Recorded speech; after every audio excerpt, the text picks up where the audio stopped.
You know that feeling, right? That comfortable silence with someone you're really close to.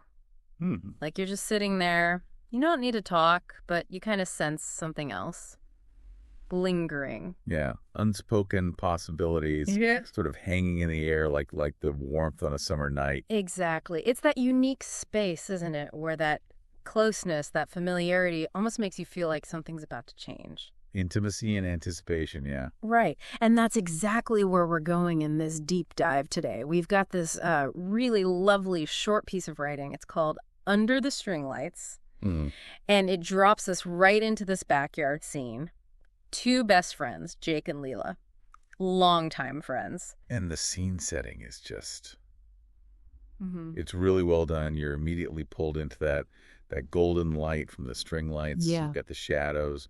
You can almost smell the air, Mm-hmm. you know, that late summer scent of cut grass, maybe some jasmine. Oh, yeah, and it mentions lingering charcoal, too, Yeah. from earlier. Right. All those sensory bits, they're not just background noise.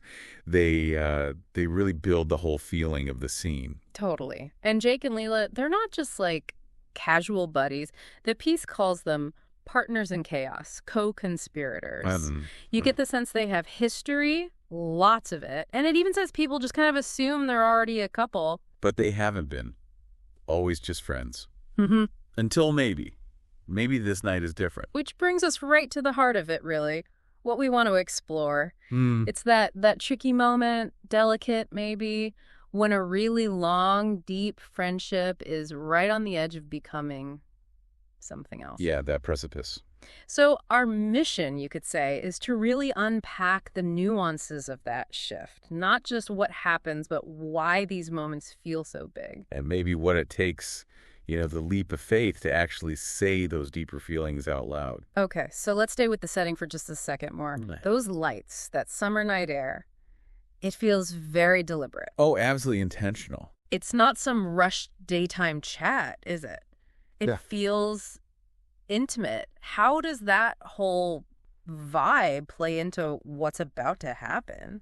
Well, the atmosphere itself is almost like another character, isn't it? That soft light from the string lights, it creates this little world just for them. Yeah, kind of enclosed. Exactly. Shielded.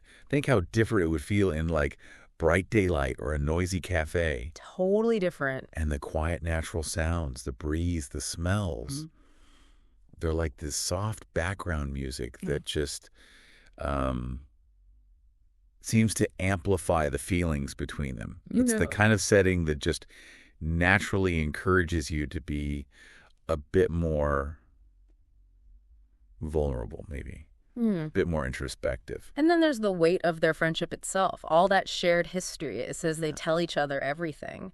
That comfort they have just being silent together. Yeah. Anyone who has a friend like that knows what that means. It speaks volumes, right? Absolutely. That depth of understanding, it's built over time, shared jokes, shared struggles. Yeah, That trust is the foundation. They've seen each other through stuff, so there's safety there. definitely. And that level of acceptance where you don't need to perform or fill silence, that's huge.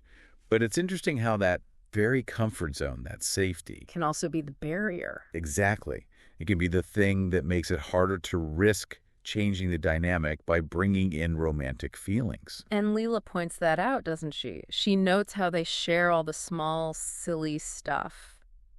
Jake's fear of something, her guilty pleasures. Right. But they consciously, dance around the big thing. Why do you think people do that in such close friendships? That selective sharing? Well, I think it's a really common human thing, actually, especially when those feelings start to shift within a friendship. You're scared, right? They're messing it up. Totally. Scared of disrupting the balance. The friendship feels safe, predictable. Adding romance, that's a huge gamble. Yeah, high stakes. You risk losing the friendship entirely if it goes wrong. So it's this internal battle, isn't it? Wanting something more versus the fear of losing what you have. Jake even rehearsed what he wanted to say, but didn't. That says a lot. And then the narrative describes the shift in the air. Suddenly it's charged like the moment before a thunderstorm. Yeah, that's a great line. What causes that? Do you think it's something external? Or is it just them reaching a kind of boiling point inside? I think it's probably both, working together.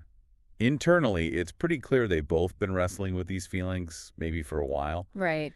And then Leela saying that thing about avoiding the big thing, but that's catalyst. It puts the unspoken right there between them, even if she didn't mean it as an opening. It cracks the door open a bit. Exactly. And then externally, that intimate setting we talked about just turns up the volume on those internal feelings. It's late. They're alone. It just heightens everything. The air itself seems to be holding its breath along with them. And then, bam, the double confession, which is just, it's so perfectly human. You've got Jake just kind of blurting it out, and Leela's timing that, you jerk, I was just about to say that. It's funny. It's brilliant. That touch of humor makes it so relatable, doesn't it? And it shows their personalities, too. Jake's maybe more impulsive. And Leela may be building up to it more carefully. Perhaps. Yeah. But the fact they both land there at basically the exact same moment, that suggests something deeper. Like they were already tuned into each other on that level, even subconsciously. Yeah, like their feelings were already aligned. Definitely. And the moments right after. Also very telling. Leela's mock annoyance, but then it says her smile is brighter than the lights.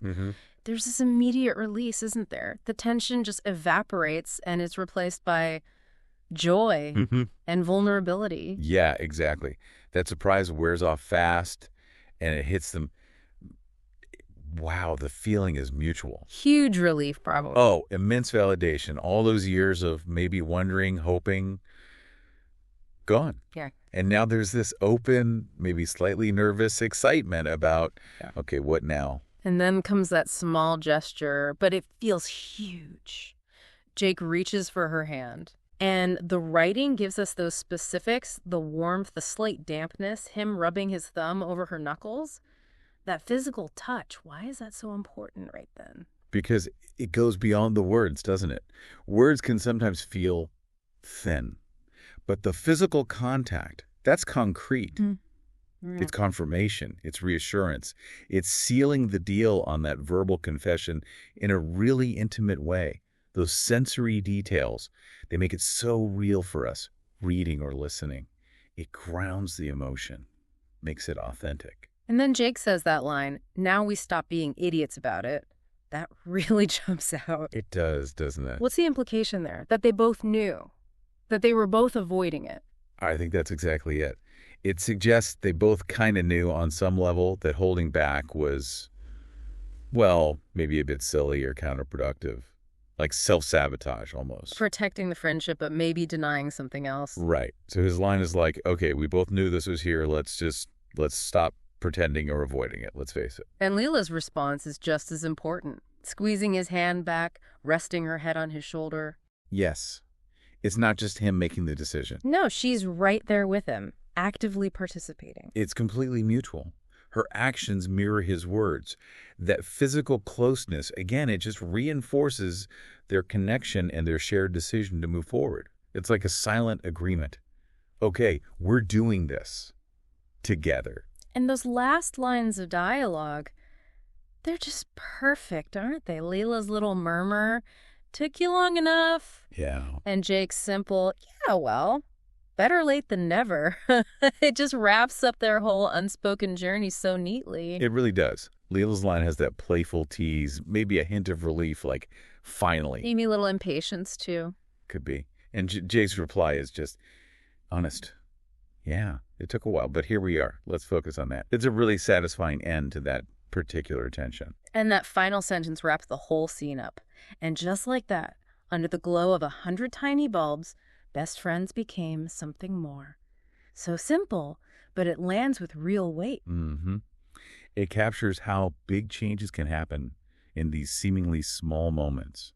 Years of friendship, years of unspoken stuff. But the actual shift, the transition, happens right there, in that instant. And those string lights, they become symbolic of that quiet but profound change. So really digging into this short piece, this glimpse of Jake and Leela, it's just such a powerful snapshot, isn't it, of that dance between friendship and something more. Definitely. It highlights the courage needed to actually say the things you feel, the things you might keep hidden.